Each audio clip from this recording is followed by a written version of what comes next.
একটা মাঠ ছিল, কিছুক্ষণ আগেও কি ছিল, মাঠ ছিল, এটা রাস্তা মনে হয়, উঠান, একটা উঠান ছিল, এখন এটা নবীর ঘোষিত জান্নাতের বাগান হয়ে গেছে।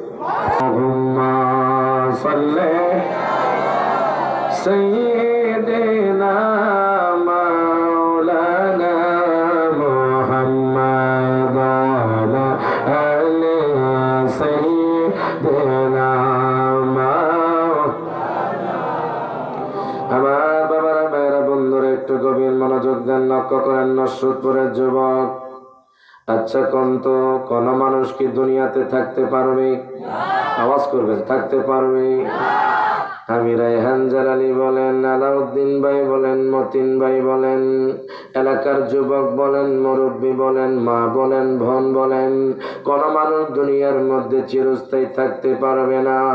আল্লাহ কয়, বান্দারে, ও বান্দা, কুল্লু নাফসিন যায়িকাতুল মাউত, যত নফস আছে সমস্ত নফস মৃত্যুর স্বাদ গ্রহণ করবে। কথা করে বাজার, সমস্ত মানুষ মৃত্যুর স্বাদ গ্রহণ করবে। মৃত্যু কিন্তু খুব কঠিন।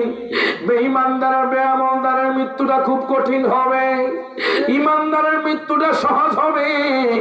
আমার কথা নয়, হাদিসে মুবারাকার কথা। কোন মানুষ দুনিয়ার মধ্যে থাকতে পারবে না। আপনারা শুনে আশ্চর্য হয়ে যাবেন।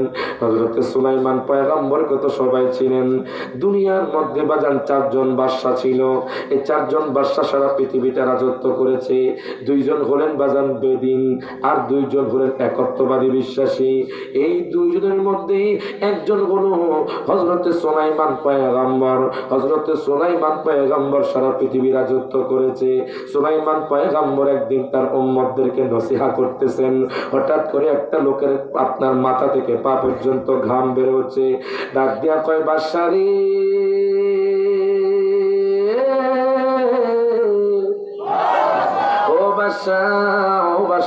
সুলাইমান পয়গম্বর, আমার শরীরটা যেন কেমন কেমন লাগছে। আপনি একটু আমাকে কষ্ট করে পারমিশন দেন, অনুমতি দেন, যাতে করে আমি নদীর ওই পার থেকে ঘুরে আসতে পারি। কেন কথাটা বলতেছি আপনারা এক্ষুনি বুঝতে পারবেন। লোকটা ডাক দিয়া কয়, বাদশারে, ও বাদশা, আপনি আমারে পারমিশন দেন, আপনি আমারে অনুমতি দেন, আমি একটু নদীর ওই পার থেকে ঘুরে আসি। সুলাইমান পয়গম্বর আশ্চর্য হয়ে গেলেন যে হঠাৎ মজলিসের মধ্যে এই লোকের কি হয়েছে।